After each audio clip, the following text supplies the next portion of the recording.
Hello दोस्तों, आप सभी का स्वागत है आपका परिवार हिमांशु पाठशाला में। आज हम बात करने वाले हैं प्रैक्टिस सेट 2 ग्रुप डी का, रेलवे ग्रुप डी का प्रैक्टिस सेट 2। पिछले क्लास में हमने प्रैक्टिस सेट 1 किया था। आज हम कर रहे हैं प्रैक्टिस सेट 2।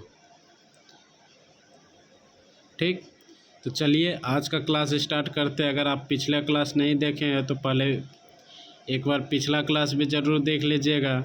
अभी अगर इससे जुड़ रहे हैं तो पहले ये कर लीजिए, उसके बाद पिछला क्लास भी देख लीजिएगा। तो चलिए आज का वीडियो हम स्टार्ट करते हैं।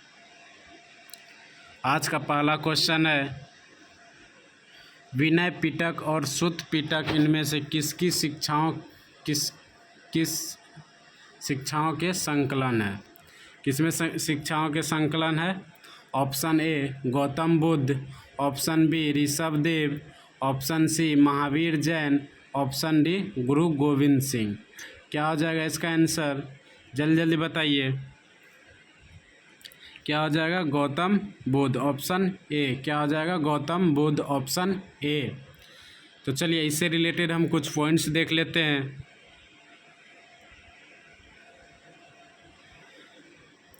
क्या है? त्रिपिटक बौद्ध ग्रंथों में सर्वाधिक महत्वपूर्ण है। त्रिपिटक जो है वो बौद्ध ग्रंथों में क्या है? सर्वाधिक महत्वपूर्ण है।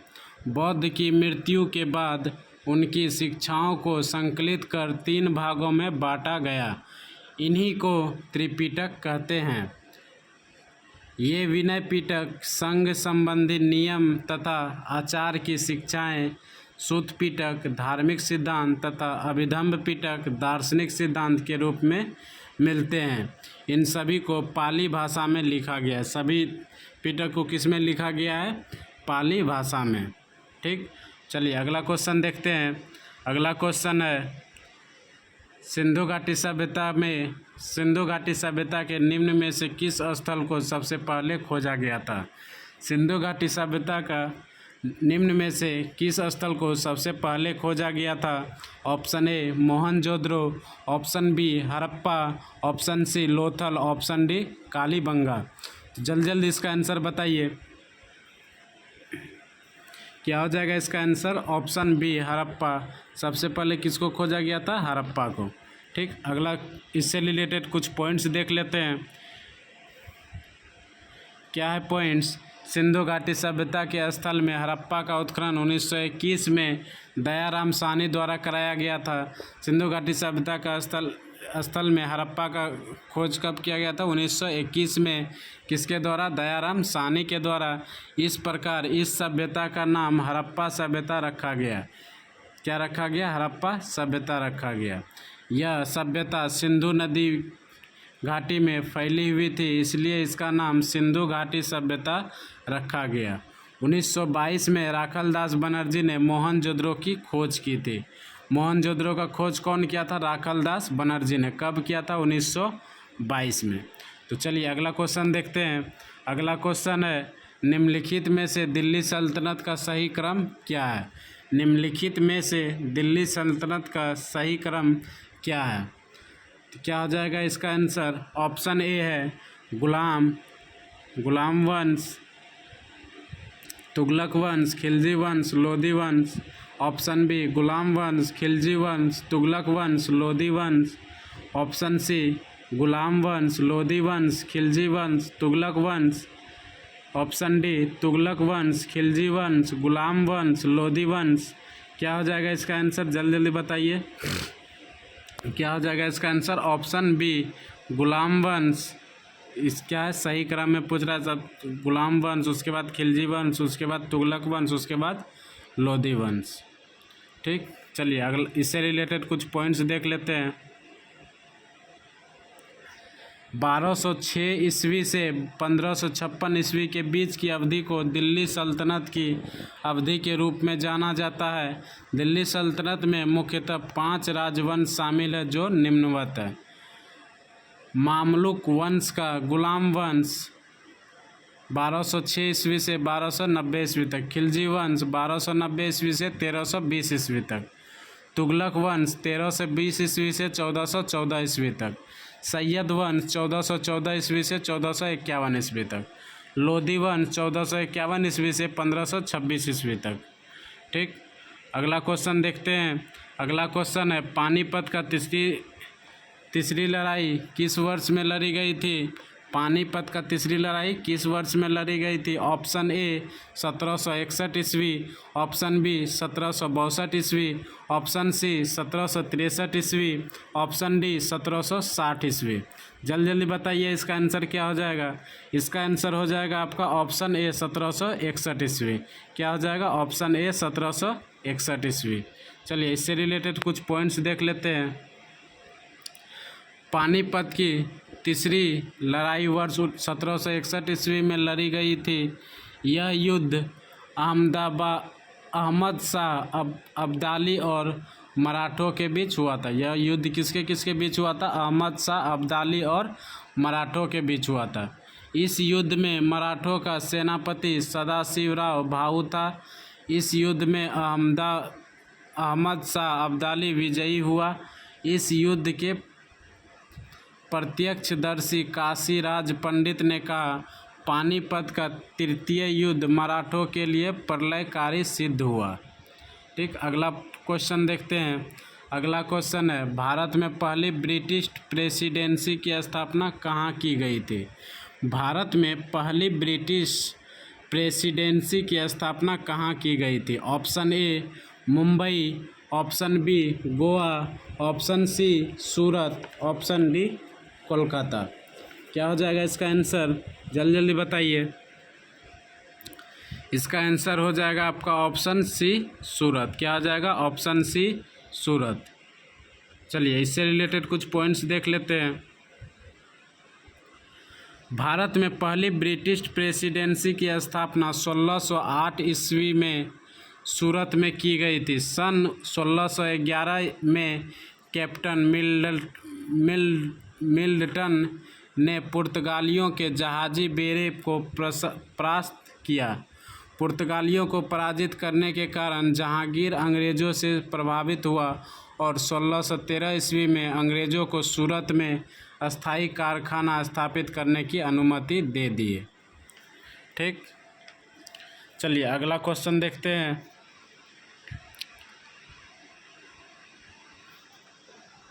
अगला क्वेश्चन है स्वतंत्रता के बाद भारत की संविधान सभा के अध्यक्ष कौन थे? स्वतंत्रता के बाद भारत की संविधान सभा के अध्यक्ष कौन थे?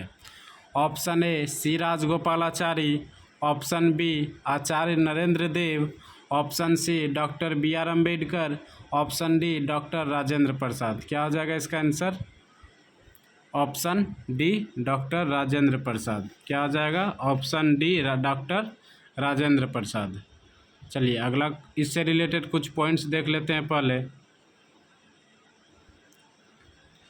9 दिसंबर 1946 को डॉक्टर सच्चिदानंद सिन्हा को संविधान सभा का अस्थायी अध्यक्ष नियुक्त किया गया। सच्चिदानंद सिन्हा को जो है अस्थायी अध्यक्ष चुना गया था। ये बहुत इम्पोर्टेंट क्वेश्चन है। कब चुना गया था? 9 दिसंबर 1946 को। ठीक, 11 दिसंबर 1946 को डॉक्टर राजेंद्र प्रसाद को संविधान सभा का प्रथम अस्थायी अध्यक्ष चुना गया तथा 29 अगस्त 1947 ईस्वी को संविधान सभा के प्रारूप समिति का अध्यक्ष डॉक्टर बी आर अम्बेडकर को चुना गया। ठीक, इसमें जितना भी पॉइंट है सब बहुत इम्पोर्टेंट है। इसको अच्छा से पढ़ लीजिएगा 6 नंबर का पॉइंट्स को। चलिए अगला क्वेश्चन देखते हैं। अगला क्वेश्चन है निम्नलिखित में से कौन सा भारत सरकार का संवैधानिक निकाय नहीं है? क्या है क्वेश्चन? निम्नलिखित में से कौन सा भारत सरकार का संवैधानिक निकाय नहीं है? ऑप्शन ए संघ लोक सेवा आयोग, ऑप्शन बी निर्वाचन आयोग, ऑप्शन सी नियंत्रक एवं महालेखा परीक्षक, ऑप्शन डी नीति आयोग। क्या हो जाएगा इसका आंसर? इसका आंसर हो जाएगा ऑप्शन डी नीति आयोग। क्या हो जाएगा इसका answer? Option D NITI Aayog. चलिए इससे रिलेटेड कुछ हम पॉइंट्स देख लेते हैं। इससे रिलेटेड पॉइंट्स क्या है? नीति आयोग संवैधानिक निकाय नहीं है। पहला पॉइंट क्या है? नीति आयोग जो है वो क्या है? संवैधानिक निकाय नहीं है। यह मंत्रिमंडलीय आदेश द्वारा 1 जनवरी 2015 को गठित हुआ था।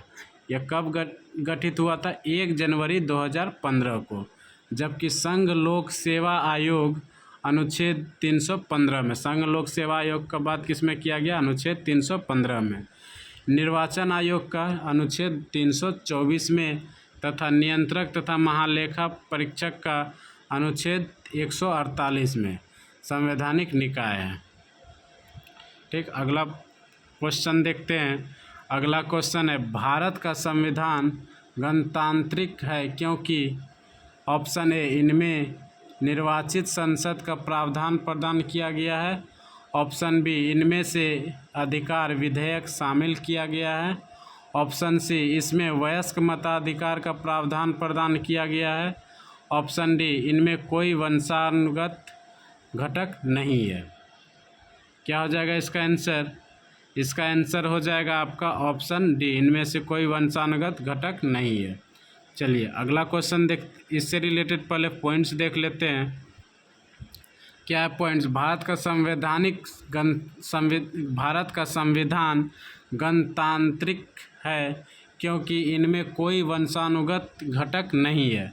भारत के राष्ट्राध्यक्षों का चुनाव होता है। चलिए अगला क्वेश्चन देखते हैं।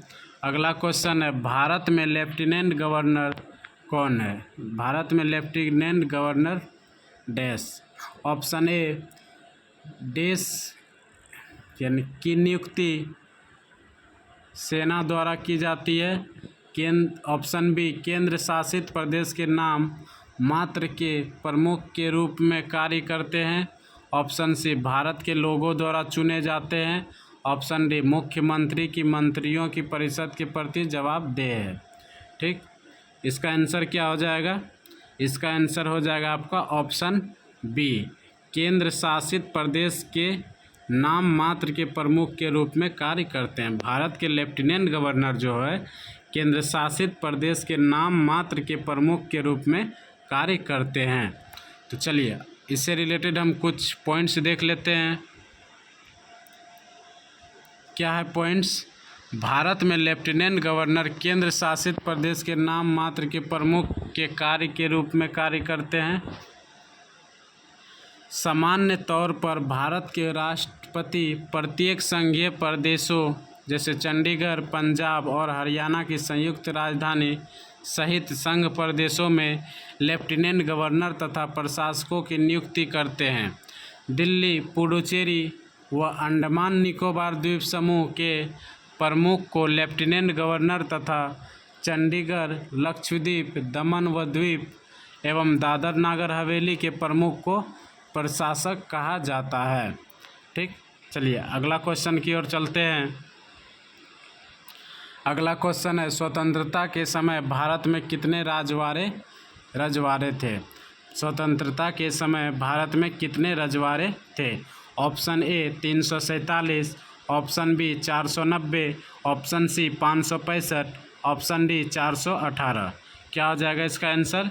इसका आंसर हो जाएगा आपका ऑप्शन सी 565। क्या हो जाएगा? Option C 565। चलिए इससे रिलेटेड कुछ पॉइंट्स देख लेते हैं। क्या है पॉइंट्स?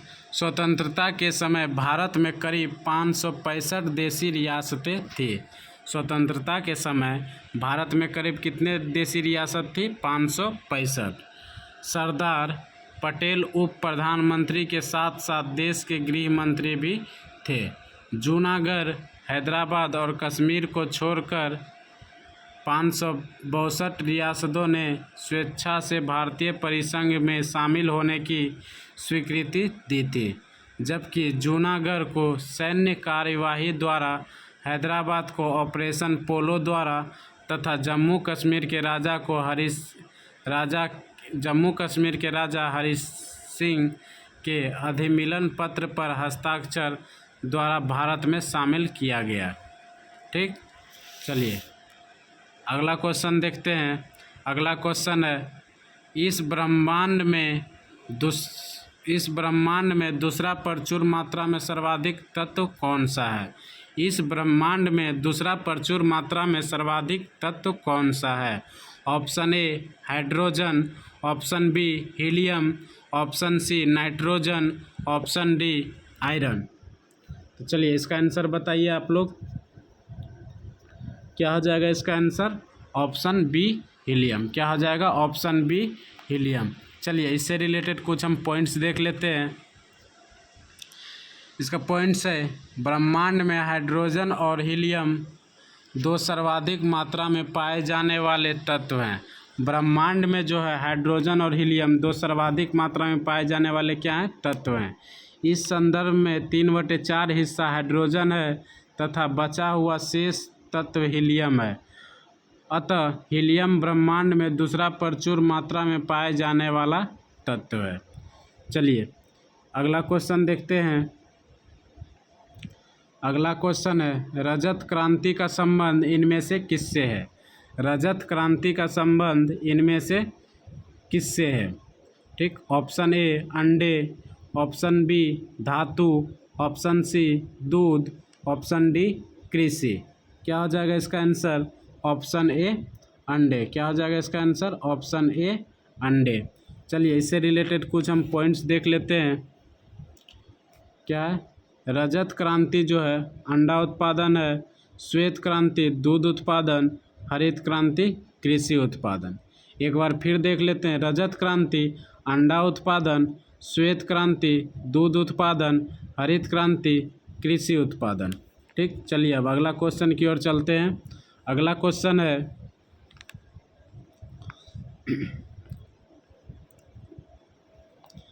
जिस तरह बैरोमीटर दाब से संबंधित है, ठीक उसी तरह सिस्मोग्राफ डैश से संबंधित है। सिस्मोग्राफ जो है किससे संबंधित है? ऑप्शन ए भूकंप, option B bar, option C तापमान, ऑप्शन डी आर्द्रता। क्या हो जाएगा इसका आंसर? जल्दी जल्दी बताइए। ऑप्शन ए भूकंप। क्या हो जाएगा आंसर? ऑप्शन ए भूकंप। और आपने जितना भी क्वेश्चन सही किया गलत किया कमेंट बॉक्स में ज़रूर बताइएगा। तो चलिए अगला पॉइंट, इससे रिलेटेड हम कुछ पॉइंट्स देखते हैं। बैरोमीटर को नापते हैं बैरोमीटर वायु दाब मापने का यंत्र है। सिस्मोग्राफ भूकंप मापने का यंत्र है। पायरोमीटर उच्च तापमान को मापने का उपकरण है। फाइडोमीटर, इससे समुद्र की गहराई मापी जाती है। चलिए अगला क्वेश्चन देखते हैं। अगला क्वेश्चन है, रानीखेत हिल स्टेशन भारत के किस राज्य में स्थित है? रानीखेत हिल स्टेशन भारत के किस राज्य में स्थित है? Option A Kerala, option B Uttarakhand, option C Sikkim, option D Himachal Pradesh. क्या हो जाएगा इसका आंसर? जल्दी जल्दी बताइएगा। क्या हो जाएगा इसका आंसर? Option B Uttarakhand. क्या हो जाएगा? Option B Uttarakhand. चलिए इससे रिलेटेड हम कुछ पॉइंट्स देख लेते हैं। रानीखेत भारत के उत्तराखंड राज्य के अल्मोड़ा जिले में स्थित प्रसिद्ध हिल स्टेशन है, जहां पर धार्मिक स्थल, झील, नदी, हरे भरे घास के मैदान, देवदार के ऊंचे ऊंचे वृक्ष और झरने देखने को मिलते हैं। ठीक, चलिए अगला क्वेश्चन देखते हैं हम। अगला क्वेश्चन है, वियतनाम की राजधानी कौन सी है? वियतनाम की राजधानी कौन सी है? Option A Hanoi, option B Bali, option C Bangkok, option D Port Vila. क्या हो जाएगा इसका आंसर? जल्दी जल्दी बताइए। क्या हो जाएगा इसका आंसर? Option A Hanoi. क्या हो जाएगा? Option A Hanoi. चलिए अगला पॉइंट, इससे रिलेटेड पॉइंट देखते हैं। वियतनाम की राजधानी हनोई। ठीक, वियतनाम की राजधानी क्या हो जाएगा? हनोई। चलिए अगला क्वेश्चन देखते हैं। जिस बाजार में स्पर्धा की कमी हो तो उसे क्या कहते हैं? जिस बाजार में स्पर्धा की कमी हो तो उसे क्या कहते हैं? Option A monopoly, option B oligopoly, option C पूर्ण स्पर्धा, ऑप्शन डी मार्केटाइजेशन। क्या ऑप्शन डी मार्केटाइजेशन। चलिए इसका आंसर दीजिए, क्या हो जाएगा इसका आंसर। जिस बाजार में स्पर्धा की कमी है उसे क्या कहते हैं, ऑप्शन ए मोनोपोली। क्या कहते हैं, ऑप्शन ए मोनोपोली। चलिए अब इससे रिलेटेड कुछ पॉइंट्स देख लेते हैं। पॉइंट्स क्या है, अर्थशास्त्र में जब किसी एक व्यक्ति या संस्था का किसी उत्पाद या सेवा पर इतना नियंत्रण हो कि वह उसके विक्रय से संबंधित शर्तों एवं मूल्य को अपनी इच्छा अनुसार लागू कर सके, तो इस स्थिति को एकाधिकार कहते हैं। अर्थात बाजार में प्रतियोगिता का अभाव एकाधिकार की मुख्य विशेषता है। ठीक, चलिए अगला क्वेश्चन देखते हैं। अगला क्वेश्चन क्या है, अगला क्वेश्चन है कुल स्थिर लागत और कुल परिवर्तनीय लागत के योग को जाना जाता है। ऑप्शन ए कुल व्यय, ऑप्शन बी कुल लागत, ऑप्शन सी कुल राजस्व, ऑप्शन डी कुल उत्पाद। क्या हो जाएगा इसका आंसर, जल्दी जल्दी बताइएगा। क्या हो जाएगा इसका आंसर, ऑप्शन बी कुल लागत। क्या हो जाएगा, ऑप्शन बी कुल लागत। चलिए अब इससे रिलेटेड हम कुछ पॉइंट्स देख लेते हैं। क्या है पॉइंट्स, कुल स्थिर लागत, यानी कुल स्थिर लागत क्या है, एक फर्म जिस स्थिर लागत का वहन करती है उन्हें कुल स्थिर लागत कहते हैं। एक फर्म जिस स्थिर लागतों का क्या करती है, वहन करती है, उसको हम लोग क्या कहते हैं, कुल स्थिर लागत कहते हैं। कुल परिवर्तित लागत, कुल परिवर्तित लागत, इसके अनुसार लागत जो एक फर्म केवल परिवर्तित आगतों को प्रयोग करने के लिए वहन करती है उसे कुल परिवर्तित लागत कहते हैं। ठीक, अतः कुल लागत बराबर कुल स्थिर लागत प्लस कुल परिवर्तित लागत। कुल लागत बराबर फार्मूला क्या होता है, कुल स्थिर लागत प्लस कुल परिवर्तित लागत। चलिए अगला क्वेश्चन देखते हैं। अगला क्वेश्चन है MPC यानी कि सीमांत उपभोग प्रवृत्ति मान सामान्यतः डैश है। ऑप्शन ए -1 पर नियत रहता है, ऑप्शन बी -1 और -2 के बीच होता है, ऑप्शन सी 1 से अधिक और 0 से कम नहीं होता है, ऑप्शन डी 1 और 2 के बीच होता है। क्या हो जाएगा इसका आंसर, ऑप्शन सी 1 से अधिक और 0 से कम नहीं होता है। ठीक, चलिए इससे रिलेटेड हम कुछ पॉइंट्स देख लेते हैं। MPC का मान सामान्यतः 0 से 1 के मध्य होता है। सीमांत उपभोग प्रवृत्ति कुल आय में वृद्धि तथा कुल उपभोग में वृद्धि के मध्य संबंध स्थापित किया जाता है। इसे निम्न सूत्र द्वारा व्यक्त किया जाता है, जैसे कि MPC बराबर del C by del Y। ठीक, अगला क्वेश्चन देखते हैं। अगला क्वेश्चन है पोंगल देश को समर्पित एक शिवोत्सव है।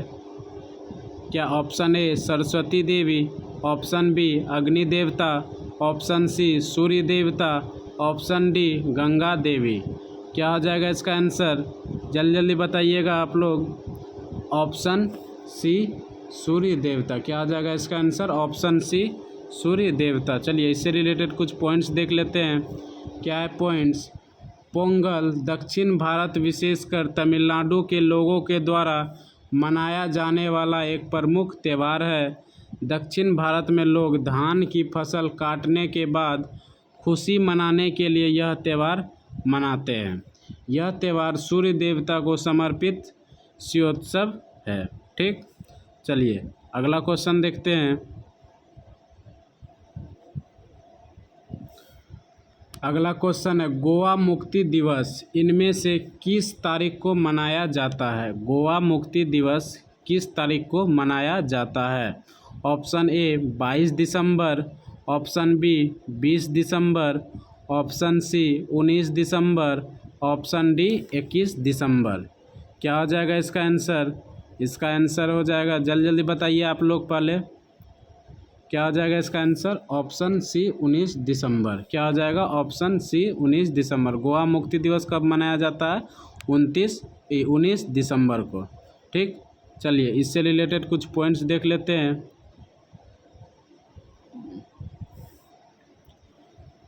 गोवा मुक्ति दिवस 19 दिसंबर को मनाया जाता है। गोवा भारत के दक्षिणी पश्चिमी घाट पर कोंकण के रूप में जाने वाला क्षेत्र में स्थित है और भौगोलिक रूप से ढक्कन उच्च भूमि से पश्चिमी घाट द्वारा अलग होता है। इसकी राजधानी कहाँ है? गोवा की राजधानी पणजी। इसकी आधिकारिक भाषा क्या है? कोंकणी। ठीक, चलिए अगला क्वेश्चन की ओर चलते हैं। अगला क्वेश्चन है, भारत के किस पूर्वी प्रधानमंत्री को मरणोपरांत भारत रत्न से सम्मानित किया गया था? भारत के किस पूर्व प्रधानमंत्री को मरणोपरांत भारत रत्न से सम्मानित किया गया था? Option A Rajiv Gandhi, option B PV Narasimha Rao, option C Morarji Desai, option D I K Gujral. जल्दी जल्दी इसका आंसर बताइए आप लोग। क्या हो जाएगा इसका answer? Option A Rajiv Gandhi. क्या हो जाएगा? Option A Rajiv Gandhi. चलिए इससे रिलेटेड कुछ पॉइंट्स देख लेते हैं। पॉइंट्स क्या? भारत में अब तक 7 प्रधानमंत्रियों को भारत रत्न से सम्मानित किया गया है। भारत में अब तक कितने प्रधानमंत्रियों को भारत रत्न से सम्मानित किया गया है? 7। उसके नाम क्या क्या है? जवाहरलाल नेहरू को 1955 में किया गया था सम्मानित। लाल बहादुर शास्त्री को 1966 में किया गया था। इंदिरा गांधी को 1971 में किया गया था। मोरारजी देसाई को 1991 में किया गया था। राजीव गांधी को 1991 में किया गया था, लेकिन इसको मरणोपरांत किया गया था। गुलजारी लाल नंदा को 1997 ईस्वी में किया गया था तथा अटल बिहारी वाजपेयी को 2015 ईस्वी में किया गया था सम्मानित। ठीक, किस पुरस्कार से? भारत रत्न से। ठीक, अगला क्वेश्चन है, संयुक्त राष्ट्र यूएन का मुख्यालय कहाँ स्थित है? संयुक्त राष्ट्र का मुख्यालय कहाँ स्थित है? Option A Washington DC, option B Geneva, option C New York city, option D London. जल्दी जल्दी बताइए इसका आंसर क्या होगा? क्या हो जाएगा इसका answer? Option C New York city. क्या हो जाएगा? Option C New York city. चलिए इससे रिलेटेड कुछ हम पॉइंट्स देख लेते हैं। इधर क्या है? संगठन, यहाँ स्थापना वर्ष, यहाँ मुख्यालय। संयुक्त राज्य संघ का स्थापना कब हुआ था? 1945 में। इसका मुख्यालय कहाँ है? न्यूयॉर्क सिटी में। संयुक्त राष्ट्र संघ का स्थापना कब हुआ था? 1945 में। इसका मुख्यालय कहाँ है? न्यूयॉर्क सिटी में। अगला है राष्ट्रमंडल की स्थापना कब हुआ था? 1926 ईस्वी में। इसका मुख्यालय कहाँ है? लंदन में। राष्ट्रमंडल का स्थापना कब हुआ था? 1926 ईस्वी में। इसका मुख्यालय कहाँ है? लंदन में। विश्व स्वास्थ्य संगठन की स्थापना कब हुआ था? 1948 में और इसका मुख्यालय कहाँ है? जेनेवा में। विश्व स्वास्थ्य संगठन की स्थापना 1948 में हुआ था और इसका मुख्यालय कहाँ है? जेनेवा में।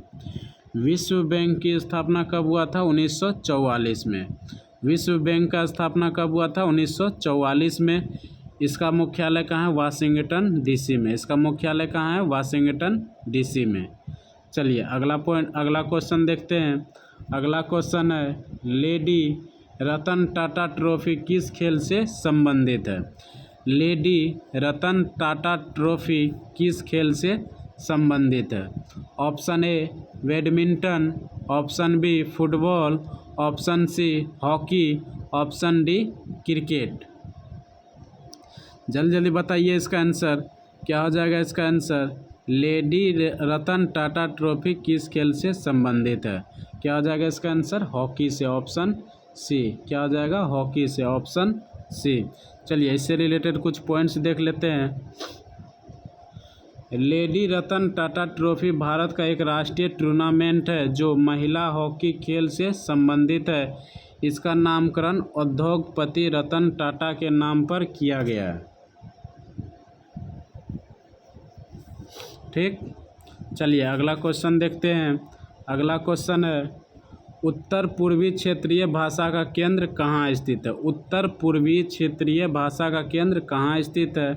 Option A Dispur, option B Kohima, option D Guwahati, option D Itanagar. क्या हो जाएगा इसका आंसर?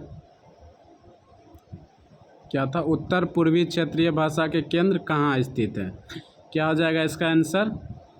ऑप्शन सी गुवाहाटी। क्या हो जाएगा? ऑप्शन सी गुवाहाटी में स्थित है। ठीक, इसमें देखिए